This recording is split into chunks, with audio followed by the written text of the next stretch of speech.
what's left is right. Chasing stars and holding you.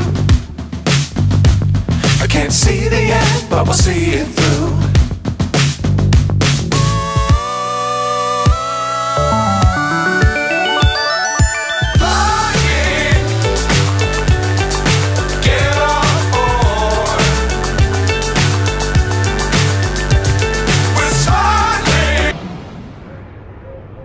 Привет, дорогие друзья! Здравствуйте, уважаемые любители рыбалки!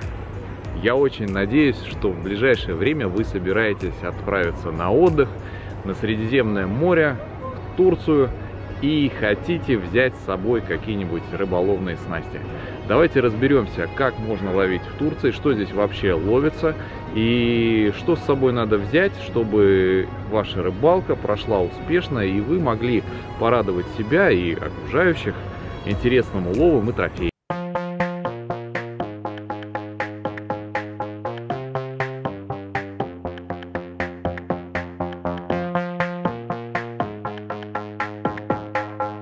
Рыбалка в Турции бывает разных типов. Наверное, самый популярный вид рыбалки – это морская рыбалка. И многие едут сюда как раз таки, чтобы попробовать нечто новое, отличное от своих российских реалий. Но в Турции также есть и речная рыбалка, и она тоже достаточно интересная.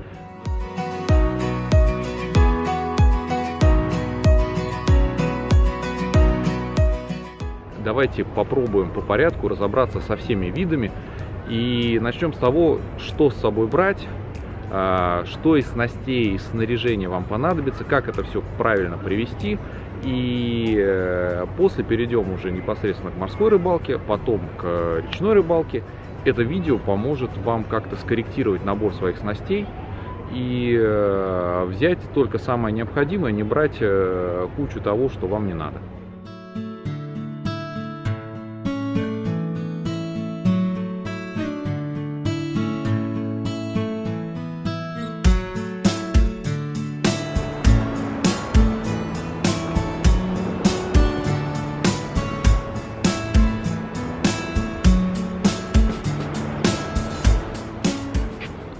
Чтобы успешно ловить на море или на реке, с собой необходимо привезти спиннинг. Для этого существует несколько возможностей.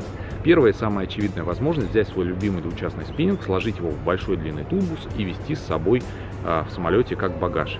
Если у вас все ваши багажные места заняты, то вы заплатите дополнительные деньги за перевозку именно этого тубуса. Если вы летите большой компанией или большой семьей и кто-то не воспользуется своим багажным местом, то ваш спиннинг и ваш тубус поедет бесплатно. Вторая возможность, и, наверное, сейчас самая удобная, это использовать многочастный travel спиннинг и провести его с собой либо в чемодане, либо в ручной кладе. Сейчас настоятельно рекомендую сделать жесткий короткий тубус, если он не идет в комплекте со спиннингом. Для этого понадобится полипропиленовая труба, муфта и две заглушки. Трубу распиливаем по нужному размеру и соединяем с муфтой. Обязательно делаем одно или несколько вентиляционных отверстий. Убираем резиновую манжету с другой стороны трубы. В заглушки вставляем мягкие поролоновые подкладки. Готово!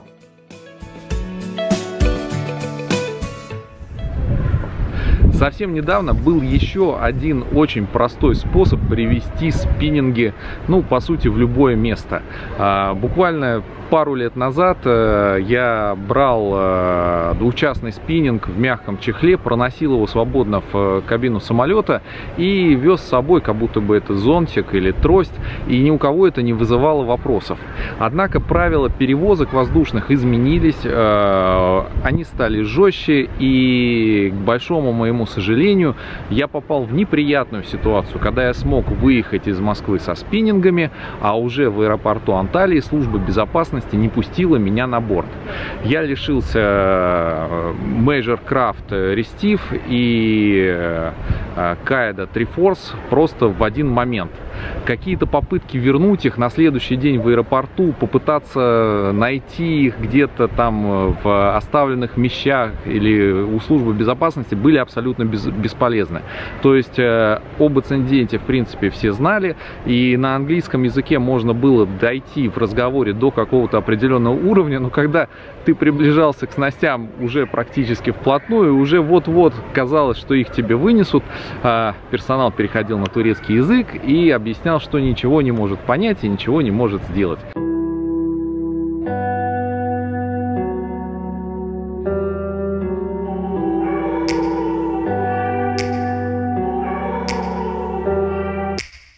Take me back to a place where I felt at home. Take me back to a day when we weren't alone. Take me back to an age when the world felt small.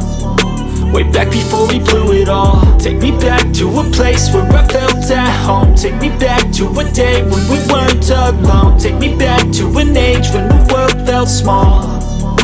Way back before we blew it all. Too many things going on, I can't keep track of them all. From people dropping a bomb to people putting up walls. I feel like life is on hold, perception stuck in a vault. I know that time can heal all, but how much time till we fall? It's awfully chilly outside, when there's no shelter to hide. When everything is a lie, you'll find that out in some time. But when the things on your mind are all considered a crime, communication aside, we'll all just fight till we die. Is this an argument, or just the start of it? Either way, I don't wanna be a part of it.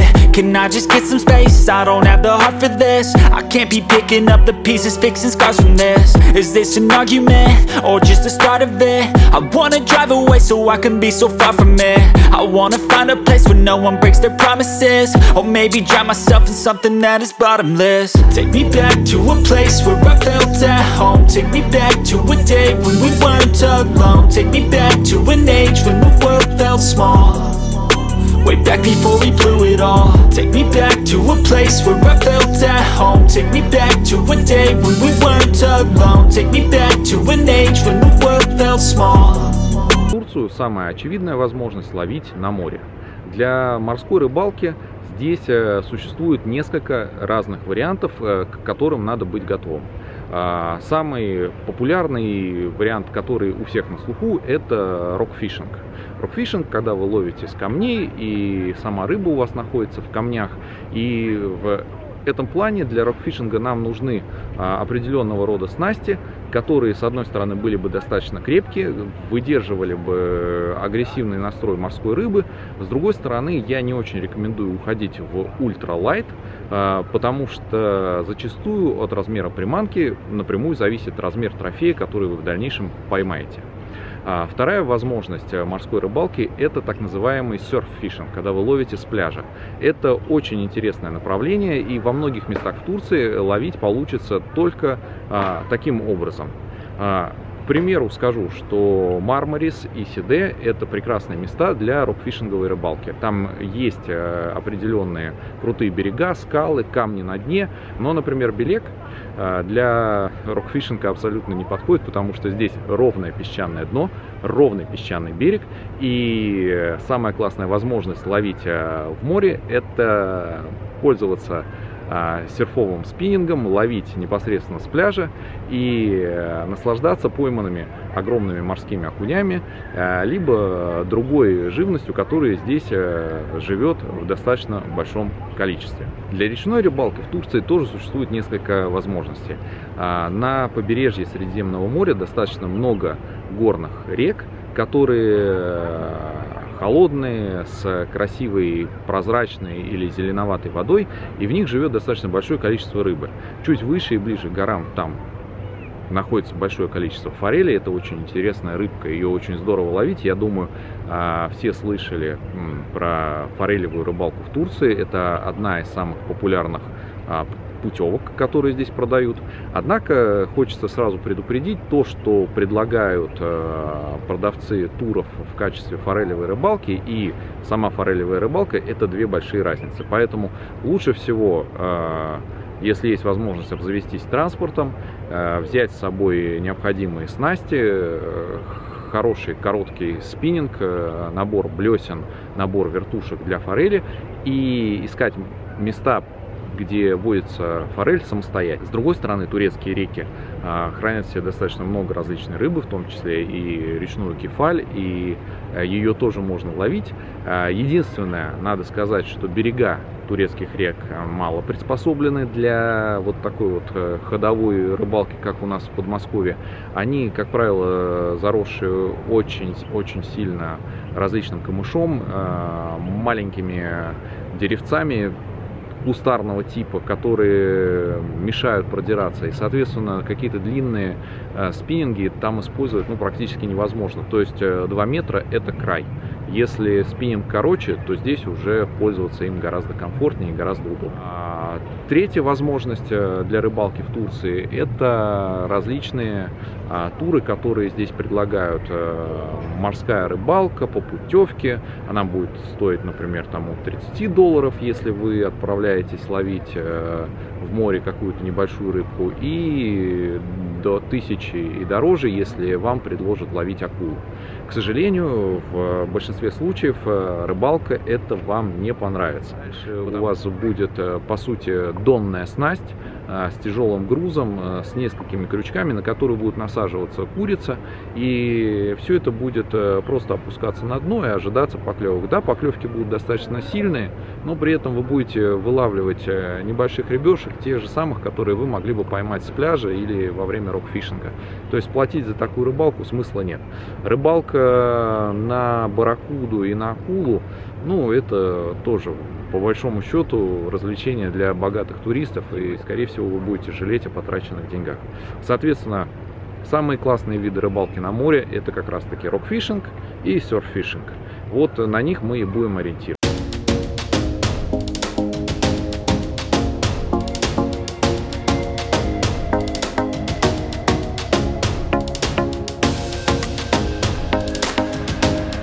Интересный и достаточно частый вопрос: какого калибра брать с собой снасти? Конечно же, сейчас в тренде ловить на приманке ультралайт, и они себя оправдывают в рок-фишинге, но я выскажу свое мнение, возможно, вы к нему прислушиваетесь. Я считаю, что калибр снасти, масштаб водоема и дистанция, на которой вы ловите, должны быть сопоставимы. Если вы ловите в море, то вам нужна достаточно большая дистанция заброса. Желательно иметь достаточно хорошего размера приманку, будь то поппер или блесна, и благодаря этому вы сможете поймать рыбу наиболее крупного размера. Да, хищник охотится и на маленькую рыбешку, соответственно, небольшой кастмастер, 3,5-5 грамм, ему может показаться маленькой рыбкой, он за ним погонится, схватит, и вы реализуете эту поклевку. Это с одной стороны. Но с другой стороны, если мы возьмем кастмастер 28-35 грамм, то мы его сможем забросить дальше и с большей вероятностью поймать какого-то крупного окуня, которого будет приятно вытаскивать. Смысл ехать на море, чтобы связываться с мелкотой, с какими-то маленькими лавраками или с какими-то небольшими дорадами.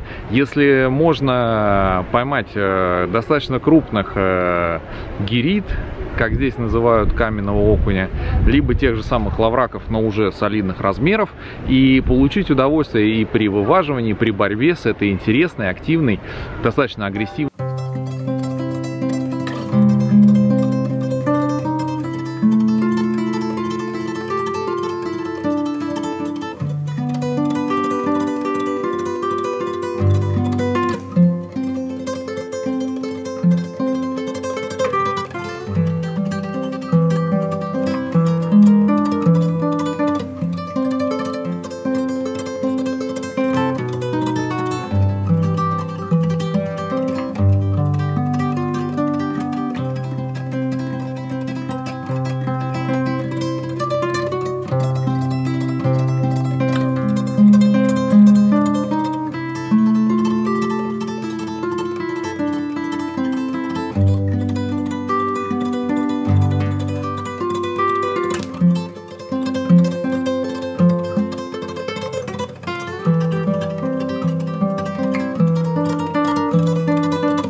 Выбираю достаточно тяжелые по речным меркам снасти и стараюсь, чтобы верхняя граница теста приближалась к 40, а то иногда и к 60 грамм. И мой опыт показывает, что такая стратегия в принципе оправдана. Заниматься ловлей нано-дорады, маленьких береговых окушков, либо морского леща среди камушков, это, конечно, тоже интересно, но можно нано-окуня половить и в Подмосковье. Зачем для этого выезжать на море? Но, опять же, это мое мнение. Если вы считаете иначе, окей, берите свою ультралайт снасть и welcome на море, ловите, и главное, делитесь с нами своими трофеями.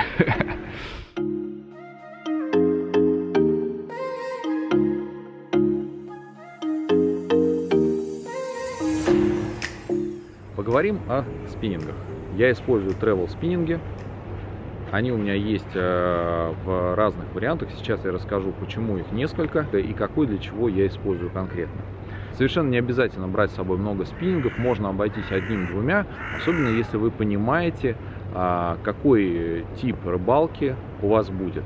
Если вы едете на морскую рыбалку и планируете заниматься рокфишингом, то вам подойдет вот такой вот, например, четырехчастник 2,4 метра с тестом 5,28, которого вам будет достаточно, и в принципе вы с ним сможете половить из пляжа и с причала, и он выполнит большинство задач, которые вы на него возлагаете. Для серфовой рыбалки он подходит уже в меньшей степени, потому что у него, с одной стороны, недостаточная длина и недостаточная мощность для заброса тяжелых приманок далеко. Но если вы ловите с причала или планируете в том числе отправиться на речную рыбалку, то тогда вот такая вот палочка будет вам прекрасным спутником. И единственное, что я стараюсь на море брать с собой еще какую-то дублирующую снасть, потому что у меня были ситуации, когда я терял спиннинги, ломал спиннинги, да скажем честно, да, уничтожал спиннинги. Когда спиннинги ломались в результате того, что я неловко вываживал рыбу, она заходила за камень, я в этот момент пытался на нее давить, и все это приводило к тому, что спиннинг щелкал. Если мы с вами отправляемся куда-нибудь, например, в Белек, где нету скал, где есть много пляжей, и у нас предстоит серфовая рыбалка, то я предпочитаю использовать вот такой вот серфовый спиннинг. Это пятичастник Daiwa, 3-метровый, Daiwa Megaforce, новинка 2019 года, который с тестом 10-40 грамм, по сути, позволяет использовать тяжелую металлическую блесну для дальнего заброса и позволяет также справиться с достаточно мощной большой рыбой, например, с тем же морским окунем, который здесь называется гирида. При этом выйти из схватки с победителем, не потеряв ни блесну, ни свой заветный трофей. Соответственно, очень удобная снасть, но, наверное, для рокфишинга она слишком мощная. А для речной рыбалки она не подходит в принципе, потому что 3 метра в местных кустах, деревцах и камышах они просто застрянут. Для речной рыбалки и для рыбалки, например, с причала, для того же самого рокфишинга у меня есть вот такой вот небольшой кастинговый спиннинг до 2 метров, 1,98 м, с хорошим тестом. Прекрасно справляется как с легкими приманками, например, для того же рокфишинга. Он позволяет ловить небольшими блеснами, 7-10 грамм. Те же самые маленькие космастеры забрасываются с причала, им достаточно далеко. Но самое главное, им очень здорово ловить на турецких реках, где мало пространства для операции с длинным спиннингом. Наверное, надо сказать о катушках, которые я использую. Если мы с вами отправляемся на море, катушки следует выбирать очень внимательно. И по сути выбор должен сводиться к 2 вариантам. Либо это те катушки, которые вода, влага, пыли, грязи защищенные, типа вот такого вот Shimano Stradic. Либо это те катушки, которые не жалко. То есть что-то недорогое, что будет не жалко убить песком и соленой водой. Для рыбалки с берега, для серфовой рыбалки я предпочитаю байткастинг, и у меня для этого есть вот такая вот Abu Garcia Ambassador Pro Rocket, и она также у меня прекрасно справляется с рокфишингом, но для турецких рек она, наверное, избыточна. Из особенностей вот всех этих катушек отмечу такую деталь. Рыба хорошо ловится на рассвете и на закате, то есть в предрассветное и послезакатное время рыбалка хорошая, но уже становится достаточно темно. Когда мы закидываем безинерционкой, у нас это не вызывает никаких проблем вообще. Для того, чтобы ловить в таких условиях инерционкой, надо очень хорошо уметь ими пользоваться. Я, по сути, на начальном этапе своего обучения, и у меня в темное время суток с инерционками часто возникают проблемы.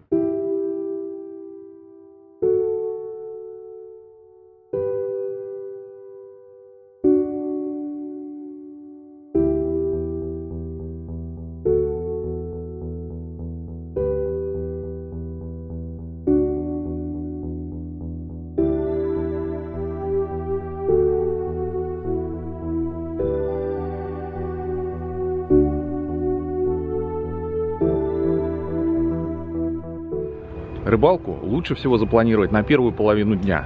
Час перед рассветом, рассвет, плюс 2 часа. Это самое прохладное время днем. И в это время проще всего и легче всего пешком добраться до любого места лова. Что надо с собой брать на турецкую рыбалку? В первую очередь надо взять с собой вот такой вот инструмент. Если вы планируете ловить в море, у него должны быть специальные вот такие вот зубчик для разводки колец. Это вам поможет, когда вам придется менять тройники, менять крючки. Если вы рокфишите, вы обязательно будете ими зацепляться. Если у вас серфовая рыбалка, все равно на дне есть за что цепануться. Номер 2. Это вот такой вот прихват. Он удобен тем, что им можно плотно держать рыбешку разного размера, и за счет вот таких вот зубчиков она не будет куда-то выскальзывать. Нужно это, с одной стороны, для того, чтобы держать тех рыб, у которых есть различные острые шипы, острые плавники, но в том числе в турецких водах водится немало неприятных, опасных, ядовитых рыб. Тот же самый иглобрюх, или как его называют, рыба фугу, либо как местные его называют балун. Встреча с ним не сулит вашим рукам и вашему здоровью в принципе ничего хорошего. То есть есть люди, которые его голыми руками хватают, но есть и те, кто после этого попадают в реанимацию. Соответственно, надо ли нам рисковать? Нет. Соответственно, берем вот такой прихват, и он нам может пригодиться, может помочь. Очень помогает, особенно когда во время рокфишинга ловится скорпена. Скорпена такой морской ёрш, у которого во все стороны шипы, и держать его обычной рукой в принципе неприятно. Для морского окуня иногда приходится использовать вот такие вот перчатки. Вот после недавней рыбалки у меня они немного даже вот слиплись. Почему? Потому что окунь достаточно сильная рыба. По сути, это белый группер или каменный окунь, и держать его голыми руками не всегда бывает успешно, в зависимости от размера. А здесь имеется возможность поймать достаточно больших групперов даже во время ловли с берега. Соответственно, вот такая перчатка поможет его ухватить. Я ее с собой беру, иногда она мне бывает нужна.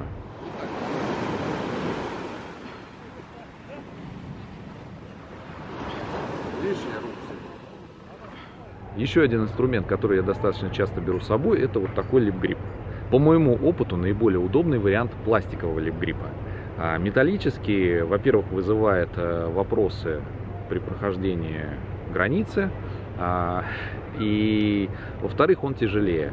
А нам достаточно важно сохранять вес багажа в определенных авиакомпаниями рамках и границах, и, соответственно, не перегружать себя во время рыбалки. Пластиковый лип-грип, он удерживает большую рыбу без проблем и гораздо легче, чем металлический лип-грип. Соответственно, использую его. Следующий инструмент, который нам обязательно пригодится, карцанг для того, чтобы вытаскивать крючки. Я пользуюсь вот таким вот небольшим карцангом. он нужен практически через одну рыбу. Морская рыба очень агрессивно атакует приманку, и зачастую блесна и крючок залетает ей глубоко в пасть. Если она не залетает ей глубоко в пасть, но впилась, например, в губу или в щеку или еще куда-то, челюсти морских рыб достаточно твердые, и извлечь голыми руками крючок иногда представляется очень сложно. На всякий случай обращаю внимание, все инструменты у меня приделываются вот такими вот шнурками. Если вы ловите на скалах, все, что упало, то пропало. В принципе, если вы ловите с пляжа, то, по сути, все, что упало в песок, оно тоже, по большому счету, пропало. Еще одна очень нужная штука на нашей морской рыбалке или речной рыбалке, в принципе, рыбалке, это полотенце. Потому что рыба, она не только оставляет запах, но она делает руки скользкими. Если вы находитесь в жаркой стране, это нехорошо, потому что, во-первых, здесь есть мухи, здесь есть осы и другие насекомые. Если у вас будут грязные, мокрые, влажные руки, вас всегда будут атаковать какие-то шмели, какие-то осы, и это может превратить вашу рыбалку в не самое приятное приключение.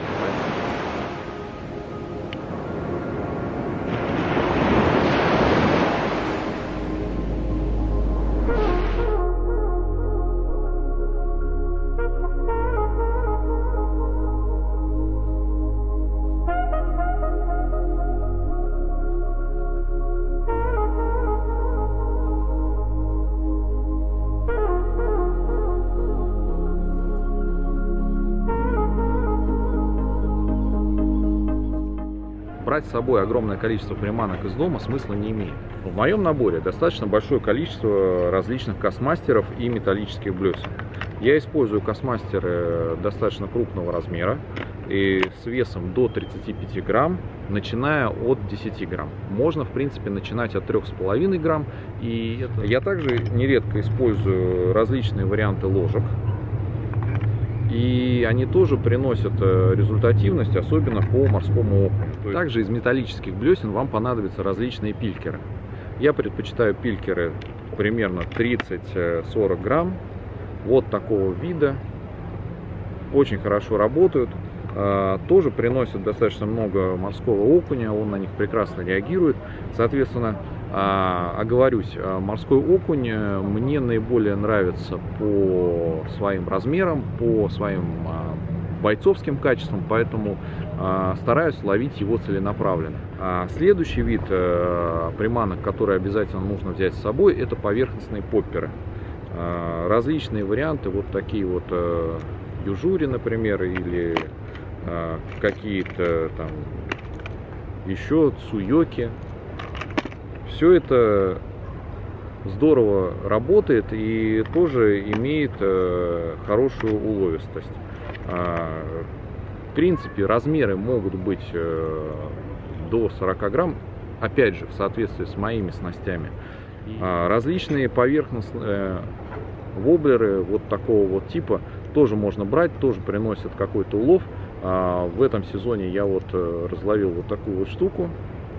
Когда она плывет, она создает фонтанчик брызг, тем самым привлекая рыбу. Вот такие вот кренки. Заглубляются они там 3, 4, 5 метров. Надо сказать, что морские рыбы достаточно часто меняют глубину, на которой они находятся и на которой они кормятся. Поэтому заглубление приманки, проведение ее там строго около поверхности или строго по дну, оно вот сильного смысла не имеет. То есть, если вы можете работать в толще воды приманкой, то это лучше, чем вы умеете работать только по поверхности или только по дну. Вместе с блеснами, вместе с попперами я использую вот такие флюорокарбоновые поводки. 20 сантиметров, 20 килограмм на разрыв. Морские рыбы зубастые, и привязываться непосредственно к леске, это значит, по сути, потерять снасть. А более того, во время рокфишинга ваша леска бьется о камешки и стирается, и это тоже приводит к потере приманки. Соответственно, пользуйтесь поводками. Я использую флюорокарбон, реже использую металлическую струну. Она тоже присутствует у меня в арсенале. Тоже мне помогает сохранять приманки. Морская рыба не так критично относится к тому, какой стоит поводок, есть ли он к его длине и так далее. Сейчас я снова покажу вам Кастмастер, но без крючков. Использую его для того, чтобы огрузить сабики или самодуры. Это такая снасть, когда в линию у вас привязаны 5-6 крючков с искусственной креветкой или каким-то оперением. Вы ими можете ловить как заброс, так и троллингом, но их необходимо огрузить. Для огрузки я использую Кастмастер, либо можно огрузить вот такой вот блесной, тоже без крючка. Главное, чтобы у рыбы создавалось ощущение, что кто-то пытается догнать стайку маленьких рыбок, и тогда хищник постарается включиться в эту погоню и атаковать первым. Если вы планируете заниматься рокфишингом, тогда, конечно же, необходимо обратить внимание на различные джиговые приманки и на различные джиговые оснастки. И это принесет вам результат в виде поклевки. Если вы ловите с берега, с пляжа, то рассчитывать на то, что рыба будет реагировать на резину, в принципе, я бы особо не стал. Точнее так, она будет реагировать, но не так активно, как, например, на Metal Jig. Соответственно, металлическая блесна в этом плане, она будет гораздо лучше, чем любая самая ароматная, самая съедобная резина. Но во время рокфишинга вам, безусловно, пригодится резина. И здесь очень хорошо заходят вот такие вот всякие черви. Также вот различные небольшие твистеры, которые прекрасно оснащаются на отводной поводок, либо на дропшот, и тоже приносят свои результаты. Единственное, что в качестве джигового груза лучше не использовать наши любимые чебурашки классического вида, а пользоваться свинцовым бананом, либо свинцовой палочкой, которая не так сильно будет застревать в камнях. Очень полезно понимать, какой тип ловли у вас будет, для того, чтобы взять удобную сумку или рюкзак для рыбалки. Если вы планируете ловить с пляжа или планируете ловить на турецких реках, то вам подойдет прекрасным образом рюкзак. Более того, наверное, в условиях пляжного песка рюкзак предпочтительнее, чем какие-то любые другие виды сумок. Но если вы будете заниматься рокфишингом и ловить на камнях, на скалах, где очень важна устойчивость, где очень мало места, и вы вряд ли куда-то сможете поставить рюкзак, вам будет неудобно им оперировать, снимать, одевать, вы можете потерять равновесие, то здесь вам пригодится ходовая сумка для рыбалки. Она хорошо фиксируется на корпусе, и когда вы перепрыгиваете с камня на камень, она не соскальзывает, не меняет баланс вашего тела, вы с ней не упадете. Обязательно берите с собой кепку, очки, крем от солнца и, конечно же, хорошую обувь. Если вы планируете заниматься рокфишингом, то здесь очень важна подошва. Просто какие-либо сандали вам не подойдут, в шлепках вы переломаете себе ноги. Лучше возьмите хорошие трекинговые сандали, желательно, чтобы у них была какая-нибудь интересная подошва типа Vibram, и будет вам счастье. Вы не поскользнетесь, вы не упадете и не пострадаете. На скалах очень важно не только самому не упасть, но и не уронить свой спиннинг. Когда у нас спиннинги бьются о камешки, чаще всего после этого они ломаются. Соответственно, ваша устойчивость – это сохранность и вас, и ваших снастей. Это очень важный момент. У вас не получится ловить на пляже вот на том самом, на котором вы купаетесь. Потому что с рассветом, когда в Турции 6 часов утра, 6-15 часов утра, и, казалось бы, вы выходите на пустынный пляж, не тут-то было. Уже очень много бегунов, спортсменов, отдыхающих, фотографирующихся, различных фитоняшек, инстаблогерш и прочего. То есть, по сути, как только происходит рассвет, обычный пляж будет занят. И, скорее всего, для спокойной серфовой рыбалки вам придется идти искать дикий пляж. В Турции очень просто понять, где рыба есть, где рыбы нет. Если там есть местные рыбаки, то рыба, как правило, есть. Если местных рыбаков нет, то, соответственно, и рассчитывать на улов тоже не приходится. Однако из этого правила бывают исключения. Чаще всего снасть у них донная, это какие-то закидушки, и, соответственно, для них всегда важно, чтобы было чистое дно, чтобы было как можно меньше зацепов, а для вас с метал-джигом, с блеснами, с попперами. Это, в принципе, не важно. И вы здесь гораздо более свободны в своих желаниях и в своих территориях. То есть находите хорошее место, начинаете ловить. И, как правило, если местные там не ловят, то вы точно поймаете. Это будет очень хороший результат. Да, не могу сказать, что местные старались бы что-то поймать. Забрасывают недалеко, снасти меняют редко. Большую часть времени они либо сидят, либо лежат. И, в принципе, такая рыбалка, она скорее не ради результата, а ради процесса.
Я надеюсь, данная обзорная информация оказалась для вас полезной, и вы сможете скомплектовать свои снасти и свое снаряжение таким образом, чтобы вернуться домой отдохнувшим и с хорошим уловом, красивыми фотографиями и массой приятных впечатлений. Надеюсь, это видео вам понравилось. Буду признателен, если вы подпишетесь на мой канал. Здесь говорят правду о рыбалке. Ни хвоста, ни чешуи. Пока-пока.